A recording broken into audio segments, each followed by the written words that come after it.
Welcome you all. Hello everyone. How are you?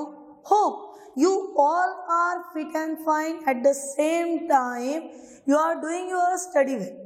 So in the last video हम लोगों ने ये देखे about the set theory. What is mean by set? What are the methods of writing the sets? Is there any relation of set with the another any terms or concept? So today we are going to learn relation. हम लोग आज क्या पढ़ने जा रहे हैं बेटा? Relation. So before starting the mathematical concept of relation, just focus on the screen. What is relation? So relation may be referred to anything that involves communicating with another person, group, society or country. क्या बोल रहे हो? Relation क्या है? कहाँ पे use होता है रिलेशन? तो रिलेशन यूज कराते हैं that is anything, कुछ भी that involves communicating with another person, किसी व्यक्ति के साथ, पर्सन के साथ और ग्रुप, सोसाइटी और कंट्री. ठीक है ना? A relation between the two sets is the collection of ordered pair containing one object from each set.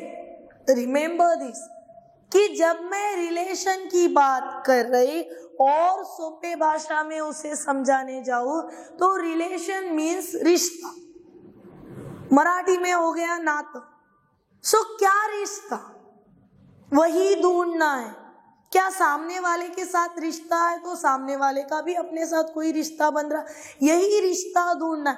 तो अपन किसी के भाई है, बहन है, माँ है, किसी की बेटी लग रहे, तो ये जो रिश्ते होते हैं सेम वैसे ही रिश्ते निभाता है function in the set theory. So when a relation between, किसके बीच का relation? Between two sets of collection of ordered pair containing one object from each set. हर एक इसमें से एक एक लेना और ऑर्डर्ड पेयर बनाना, वो होता है. अभी सबसे important, we are preparing for the NDA examination. So for NDA examination there are generally 1 to 3 question from this chapter. कि रिलेशन में से कितने क्वेश्चंस आते हैं? 1 2 3 and this are enough. 1 2 3 questions are enough for scoring our score.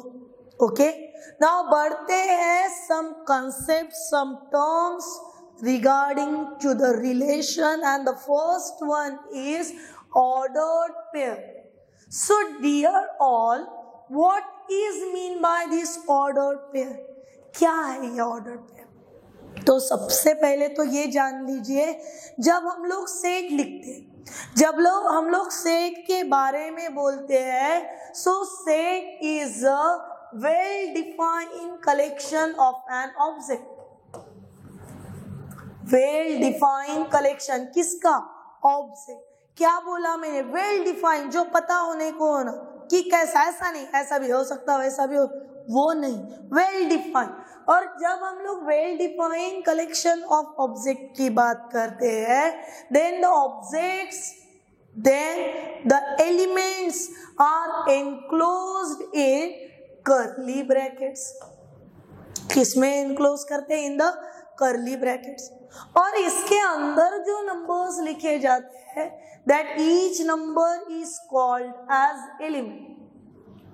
And if these elements are arranging in a listing method, जैसे list बनाई जाती है वैसे अगर है तो उसे कहा जाता है रोस्टर फॉर्म. और वही सेम कंसेप्ट किसी ना किसी स्पेसिफिक कैरेक्टरिस्टिक के साथ अगर मिलता है तो फिर उसे कहा जाता है set builder form. Similarly, when we are talking about this ordered pair, so set A and set B are any two given sets where their elements are writing in the form of A comma B. So what is mean by this A comma B, where A is the element from set A. हम लोग set के बारे में बोल रहे हैं, कितने set है हमारे पास? There are the total 2 sets. Element set बोले हैं तो अंदर एलिमेंट्स होंगे ना, तभी एलिमेंट्स कौन से? तो A में से जो छोटे छोटे A आ रहे हैं वो सेट A में से आ रहे हैं, B जो छोटा सा लिखा है वो सेट B में से आ रहा, और इनकी ऑर्डर्ड पेयर बन रही in the form of A comma B enclosed by the open brackets, और उसी को कहा जाता है ordered pair.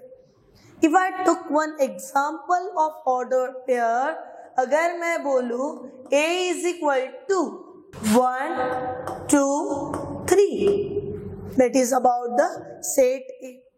Set B with the elements 2 4, ordered pair बनाओ. तो ऑर्डर्ड पेयर क्या बनेगी? पहली ऑर्डर्ड पेयर 1 2, फिर ग्रुप ऐसे फॉर्म होता 1 2, second ordered pair 1 4, third ordered pair 2 2, next ordered pair 2 4, next ordered pair 3 2, then 3 4, और ये जो सीक्वेंस बनता है, this sequence is called as ordered pair. Now note this thing. क्या नोट रखोगे बेटा? Now note the things. What is that note? कि अगर आपको ये नजर आ रहा कि A1 B1 that is equal to A2 B2, and this term implies A1 is equal to A2 and B1 is equal to B2, this is the equality of ordered pair. देखिए NDA preparation के लिए, NDA crack करने के लिए अगर आप बोलोगे कि हमारे क्वेश्चंस ही लीजिए और हमारे क्वेश्चंस की ही प्रैक्टिस कराइए, तो बेटा उसमें आप सिर्फ क्वेश्चन पे फोकस करते हो, कंसेप्ट पे नहीं.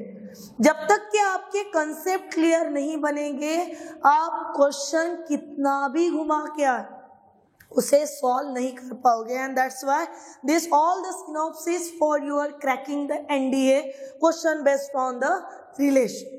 Move on the second, that is Cartesian product of set.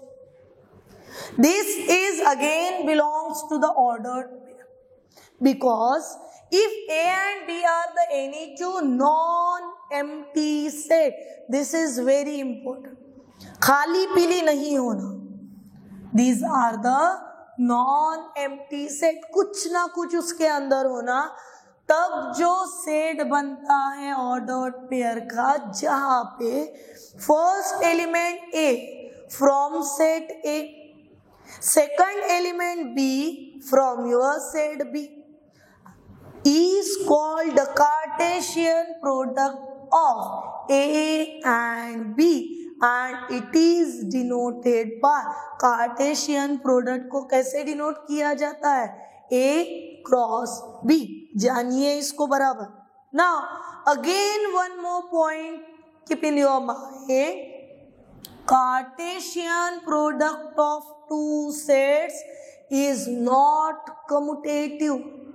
Cartesian product of two set is not commutative. सबसे पहली चीज commutative यानी क्या?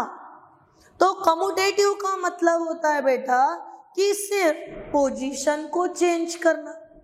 मैं हूं, मेरे साथ कोई एक बंदा है, मैं, मेरी सहेली अगर खड़ी है, तो हम लोगों ने सिर्फ ऐसे इंटरचेंज होना. वो इंटरचेंज होने का मतलब होता है कम्यूटेट. और जब आप बोल रहे A comma B, this is not equals to B comma A, because the cartesian product of two set is not commutative. Focus on the. ये छोटे छोटे पॉइंट्स है और बड़े important. Now is there any remarks for this? So yes, if the set A, कौन सा set है हमारे पास? That is set A containing m elements. Set B contains n elements. Then A cross B contains m cross n element. Let take the example on this. क्या क्या बोला गया? Set A में अगर m एलिमेंट है, m element ऐसा कुछ नहीं रहता बेटा, जितने एलिमेंट्स है उसे किसी ना किसी सिंबॉलिक फॉर्म के साथ डिनोट करना है बस. नाउ इफ आई से set A elements 3, 4, 5, set B with the elements 2, 7. So how many elements in a set A? M number of elements. But for a particular question, how many number of elements in a set A? So 3 number of elements. How many number of elements in a set B? So 2 number of elements. So just compare the values. M elements and set B contains the n element. So its Cartesian product has m cross n element. अभी देखो, मैंने consideration जो किया था, example जो लिया था, उसमें m के पास 3 एलिमेंट्स थे, सेट B के पास 2 एलिमेंट्स थे. तो अगर मैं A और B का कार्टेशियन प्रोडक्ट करूं, so I have the total number of 6 element. इसके लिए निकालते बैठने की जरूरत पड़ी क्या? नहीं, सिर्फ चेक करो बेटा. 3, 2 फर्स्ट पेयर, 3, 7 सेकंड पेयर, 2 हो गए. 4, 2, 4, 7, 5, 2, 5, 7. Total number of pairs are कितने आएंगे? 6. Move on the second one. If A and B are कैसे है? डिसजॉइंट्स है. ये तो हम लोगों ने लास्ट वीडियो में ही देखा था बेटा. डिसजॉइंट बोला है, it means there intersection is equal to 5. Intersection common निकालना, मिलेगा क्या? Empty set. और अगर इंटरसेक्शन 5 है और हमें A क्रॉस B और B क्रॉस A अगर निकालना है, तो आने वाली वैल्यू भी क्या हो जाती है? 5. That is A cross B intersection with B cross A. So answer is equal to 5. अगर कॉम्पिटिटिव में सवाल आता है कि आपके पास 2 सेट्स हैं, set A and set B, both the sets are disjoint set, it means intersection की वैल्यू हो गई 5. तो वो समय पे directly A cross B intersection B cross A is equal to कितना बन जाएगा? 5. Move on the next point. If A and B have the n elements in common, set A है, दूसरा सेट B है. सेट A और set B दोनों set में ये जो n नाम का एलिमेंट्स, यानी 1, 2, 3, 4 में से कोई एक या फिर कोई पर्टिकुलर एलिमेंट जो कि कैसा चल रहा? तो कॉमन चल रहा. अगर ये एलिमेंट्स कॉमनली जा रहा, तो आपके पास A cross B and B cross A. ठीक है, n एलिमेंट. मैंने बोला सेट A में मेरे पास 4 एलिमेंट्स है, 4 एलिमेंट्स है. सेट B में मेरे पास 4 एलिमेंट्स है. इसका मतलब सेट A और सेट B दोनों कॉमन नंबर ऑफ एलिमेंट्स लेके चल रहे.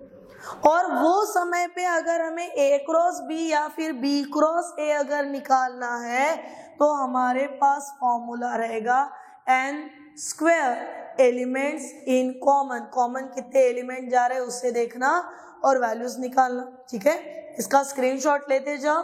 और नेक्स्ट अभी आते हैं मुद्दे की बात पे.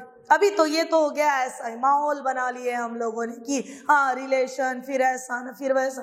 पर रियल में रिलेशन फॉर द मैथमेटिक्स होता क्या? सो relation means if there are the 2 sets, set A and set B are the 2 sets, then a relation from A to B. कहाँ से कहाँ तक रिश्ता जोड़ना है इसका? A से लेके तो B तक का. is सबसेट ऑफ, किसका सबसेट बनेगा? सो A क्रॉस B का. ए क्रॉस बी यानी क्या है बेटा? Cartesian product of two set, और ये कार्टेशियन प्रोडक्ट क्या दे रहा हमें? सबसेट। जब बात आती है कि सेट को लिखो, रिलेशन को लिखो, तो लिखा कुछ ऐसे जाता, relation from A to B. इसको पढ़ना कैसे? R dot A arrow B ऐसे पढ़ोगे क्या? तो बिल्कुल भी नहीं। इसे पढ़ोगे कैसे? तो relation from A to B. Now आगे बढ़ते हैं। R is the relation from A to B, that is B implies R subset of A cross B.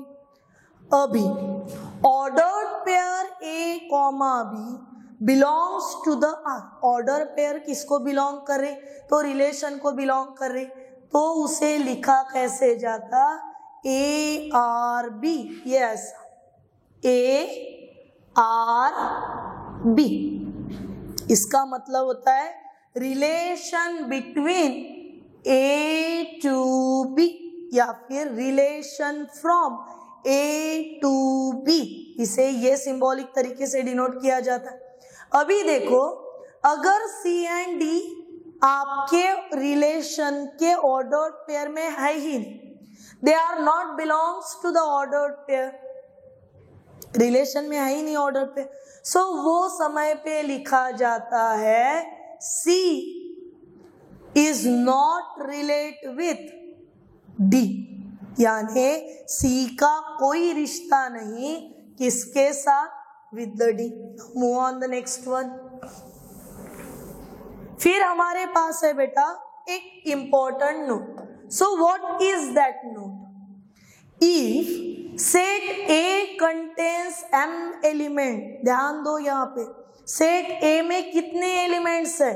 तो M नंबर ऑफ एलिमेंट्स है। Set B contains N element, यानी set A के लिए हमारे पास कितने एलिमेंट? M। सेट B के लिए कितने एलिमेंट्स? तो N। So total number of relation, total number of relation from A to B is given by 2 to the power mn। क्या बोला मैंने? total number of relation is 2 to the power mn। and आगे बढ़ो, number of non empty relation, उसमें तो empty empty भी आ सकता, non empty ही, जिसमें कुछ ना कुछ तो भी है, खाली नहीं, फाई नहीं, नल नहीं, तो वो समय पे दिया जाता है by using the formula 2 to the power mn minus 1। So what exactly here? That is a set A contains the M elements, set B contains N elements, therefore total number of relation is given by 2 to the power mn। Instead of that, to find the number of non-empty relation, non-empty पे focus करो, तब कितने numbers रहेंगे? 2 to the power mn, और उसमें से क्या करना पड़ेगा? -1। नेक्स्ट, अभी इंपॉर्टेंट चीज है डोमेन एंड रेंज। डोमेन माने वो पर्टिकुलर फंक्शन का घर समझ लो, तो उसमें कोई बहुत बड़ी बात नहीं है कि ये एग्जैक्टली है क्या, सिर्फ इतना है हम लोगों ने 10th स्टैंडर्ड तक कभी भी ये पर्टिकुलर शब्दों के बारे में नहीं सुना था, बाकी कुछ नहीं। पहला है बेटा domain and second is the range. अभी डोमेन को मैंने बोल दिया, रेंज यानी आप रेगुलर में जैसे वीडियोस आ रहे हैं, फिर वीडियोस आ रहे हैं, आप मोबाइल पे वीडियोस देख रहे, कभी कभार ये हो जाता नेटवर्क रेंज नहीं दे, यानी नेटवर्क आपके यहाँ तक नहीं पहुँच सकता, फिर आप बोलते हो रेंज में नहीं, ठीक है। सेम वैसे ही फंक्शन खुद का घर और उसका आजू बाजू वाला एरिया जो है वो बता के रखेगा कि भाई ये मेरा घर, ये आजू बाजू वाला इतना प्रीमाइसेस, यानी मेरा रेंज, अगर मैं वहां तक पहुंच पाऊँ तो मैं रेंज में हूँ, अगर मैं वहां तक नहीं पहुंच पाऊँ तो I am not in the range. ऐसे ही रेंज एंड डोमेन निकालना अगर रिलेशन का है तो क्या ढूंढा जाता है? Number 1 that is domain, the set of all first component of the ordered pair, पहला एलिमेंट सेट ऑफ किसका, ऑल द फर्स्ट कंपोनेंट। जैसे ऑर्डर्ड पेयर कैसे लिख रहे हैं बेटा हम लोग, 2, 3, 3, 4, 5, 6, देन 7, 1, ये मैंने ऑर्डर्ड पेयर लिखा लिए एनक्लोजिंग इन अ कर्ली ब्रैकेट। सो अगर यहाँ पे मैं सेट बना लू फर्स्ट एलिमेंट, क्या सेट बनेगा मेरा, 2, 3, 5, 7। वो जो सेट बनेगा वो सेट को रिलेशन में कहा जाता है domain. That is the set of all the first component of ordered pair in a relation is called domain of the relation. Remember this one, that is domain. Move on the second point, that is range. अभी ये range नाटक क्या है, मैंने बोला ना पहुंच अगर पाओ तो आप रेंज में आ जाते। तो the set of all second component of all ordered pair in a relation is called range. डायग्रामिकली अगर मैं बताना चाहूँ बेटा तो देखो, अगर मेरे पास कोई ना कोई एक रिलेशन है, रिलेशन माने रिश्ता पकड़ के चलो, फिर एलिमेंट्स अपने अपने रिलेशन बना रहे, 1 ने रिलेट किया 2 के साथ, फिर 2 ने रिलेट किया 4 के साथ, फिर 3 ने रिलेट किया 6 के साथ, रिलेशन खत्म करा दिया। अभी जो सेट बनेगा वो कुछ ऐसा, ये ऐसा अंडा बना लेना, 2 अंडों की जरूरत है हमको अंडा करी कराने के लिए, तो बना लिए 2। अभी ये करते समय फर्स्ट जो लिखेंगे हम लोग वो है 1, 2, 3। सेकंड एलिमेंट्स जो जाएंगे दैट इज 2, 4, 6। अभी देखो 1 के लिए रेंज क्या, 1 के लिए रेंज क्या तो 2 के लिए रेंज क्या तो 4, 3 के लिए रेंज क्या तो 6। आ गई बात समझ में। तो पहला जो बना हुआ अंडा था तुम्हारा, इट्स अ डोमेन। सेकंड जो बना है इट्स अ रेंज। अभी यहाँ पे एक टर्म आती है बेटा codomain, which is again the most important term for us. जब रिलेशन बनता है फ्रॉम ए टू बी, ए से लेके बी तक का जब रिलेशन बनता है तब set B is called codomain of relation. अभी बोलना मैडम, अभी बोले ना आपने, ये तो रिलेशन ये बनाने के बाद ये रेंज बनती है, अभी फटाक से पलट गए आप, अभी आप बोल रहे इसको कोडोमेन बोलते। बेटा सी द डिफरेंस। जो आंसर दे रहा यहाँ पे जो बन रहे, इसके अंदर जो एलिमेंट एनक्लोज होते हैं वो होते हैं डोमेन। डोमेन अपना जो आंसर देता है वो पर्टिकुलर आंसर, 1 ने आंसर कितना दिया 2 दिया, 2 ने कितना दिया 4 दिया, 3 ने कितना दिया 6 दिया, एक ने एक आंसर दिया। कुछ ऐसे होते हैं जो एक के लिए दुनिया भर के देते, फिर वो भी टाइप में बढ़ जाते। सो जब ये ऐसे मिलते तो इसे कहते हैं रेंज। ये रेंज है, यानी 1 की रेंज कौन 2 की रेंज कौन 4, 3 की रेंज कौन तो 6। ऐसे ही ये रेंज हुई। पर ये रेंज जहां पे एनक्लोज होती है वो एनक्लोजिंग पोर्शन को कहा जाता है कोडोमेन। और इसीलिए यहाँ पे और एक नोट आती है बेटा, range is a subset of codomain. Range क्या होती है, सबसेट किसका होता है, सबसेट ऑफ कोडोमेन। ये इंपॉर्टेंट क्यों, क्योंकि कोडोमेन में से ही रेंज चुरा के ला रहे अपन। मैंने बोला यहाँ पे 1 2 4, यहाँ पे बोला 5 7 9 8, 1 5 2 7 4 8, पता नहीं क्या रिलेशन है वो ढूंढते बैठेंगे। यहाँ पे डोमेन में कौन कौन है, तो डोमेन के लिए 1 2 4, कोडोमेन के अंदर 5, 7, 9, 8 है, कोडोमेन के अंदर, पर उसमें से रेंज कौन कौन दे रहा, तो रेंज में आए 5, 7, 8, यानी 3 अलग अलग अगर आपको सेट्स बनाने रहे तो आपके सेट देखिए बेटा कैसे होंगे। डोमेन के लिए आपका सेट बनेगा 1, 2, 4, ये डोमेन बने, ठीक है। रेंज के लिए आपका सेट बनेगा 5, 7, 8 और कोडोमेन के लिए आपका सेट बनेगा, कोडोमेन की जब बात कर रहे हैं तो हमारा सेट बनेगा 5, 7, 9, 8। देखो अभी आ रहा ना क्लियरली नजर कि रेंज में के एलिमेंट्स कोडोमेन में अवेलेबल है, इसी का मतलब range is a subset of, range किसका सबसेट हुई, range is a subset of codomain. Move on the next one. फिर आते हैं कि टाइप्स ऑफ रिलेशन। क्या रिलेशन के भी प्रकार होते हैं? हाँ, general daily life, daily routine, real life जब जी रहे हम लोग तो प्रैक्टिकल लाइफ में भी रिश्तों के प्रकार होते हैं।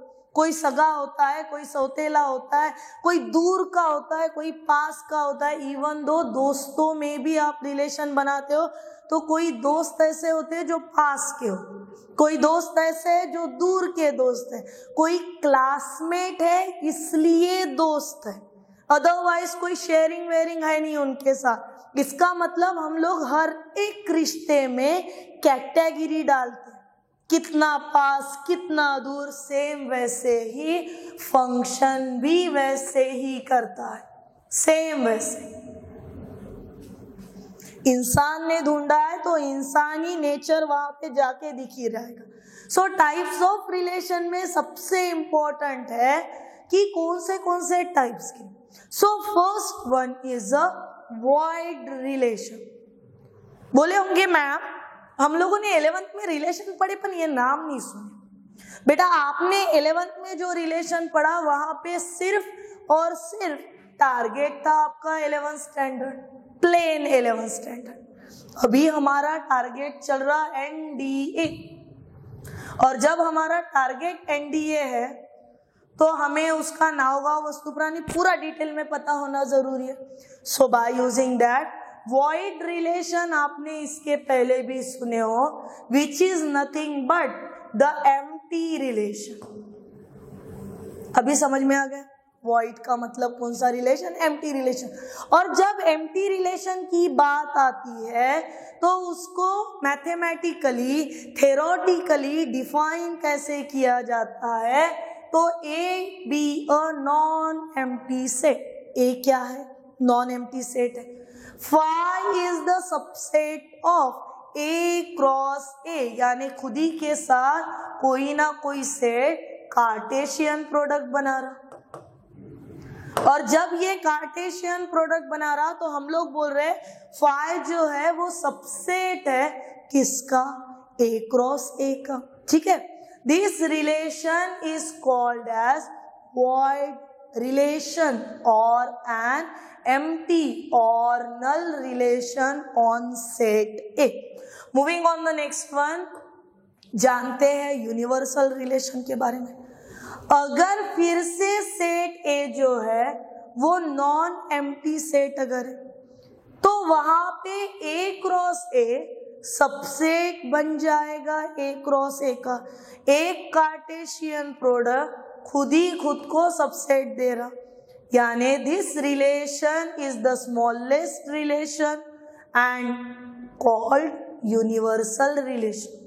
अभी जब ये ए के लिए है तो ये स्मॉलेस्ट पार्ट है, जब वो सबसेट के तौर पे सुपर सेट दे रहा तो वो लार्जेस्ट रिलेशन बन रहा।